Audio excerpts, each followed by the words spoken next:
That's exactly what I was just going to say.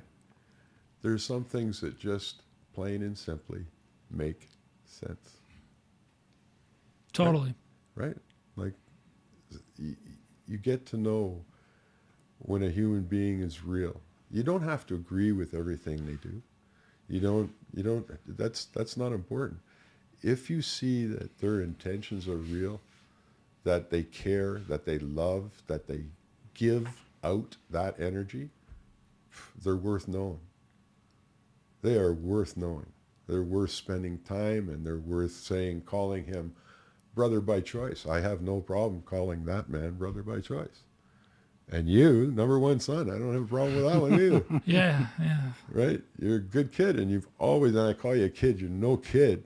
Well, But to me, comparatively, yeah. I nearly choked on 70, trust me. At 35 was the last time I got totally inebriated, and I'll tell you why. I was halfway to 70.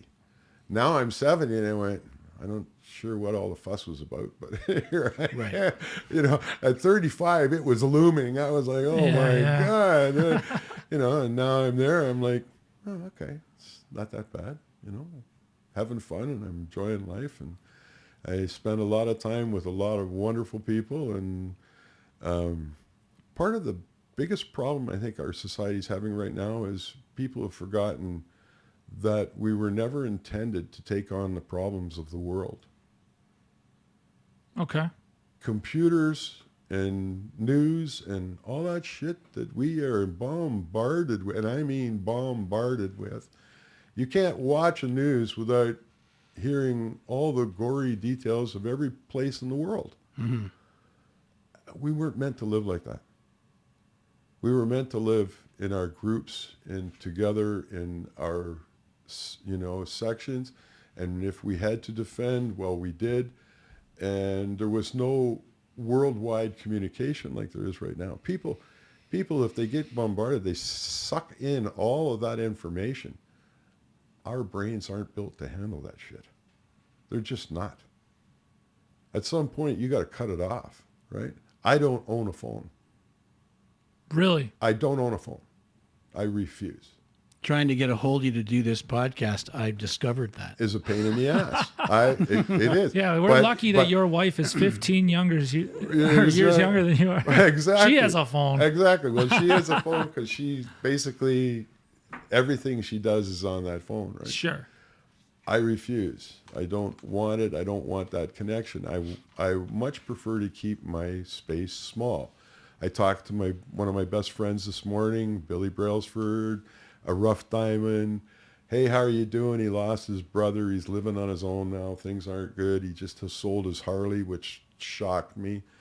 That's hurt. That's gotta hurt. So I talked to him for over an hour and a half this morning, just talking to my friend, just making him laugh and joking and trying to, those communications are much more important than walking around trying to tell the world sucks.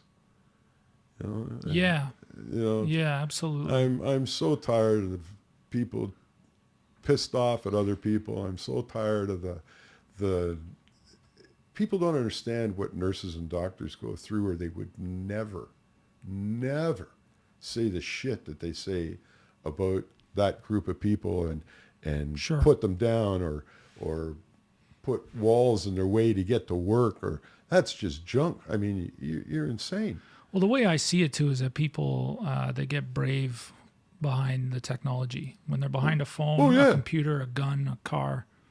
Yeah, all of a sudden they're like, more than once they'll say or do whatever they want. More than once I said, yeah, come out from behind that phone and talk to me. Tell it to my face. Exactly.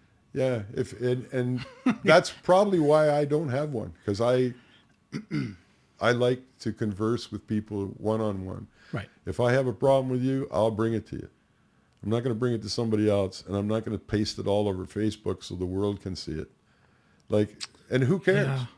Who cares? I mean, I've got like 3,000 friends on Facebook. Well, the truth is, I have probably 40 to 50 that are real tight that I would talk to on a regular basis and call. The rest are acquaintances or people that I've known or people that want to know me or people I want to know. And the truth is, I don't need to understand all their problems and all that stuff. I don't need to live with that.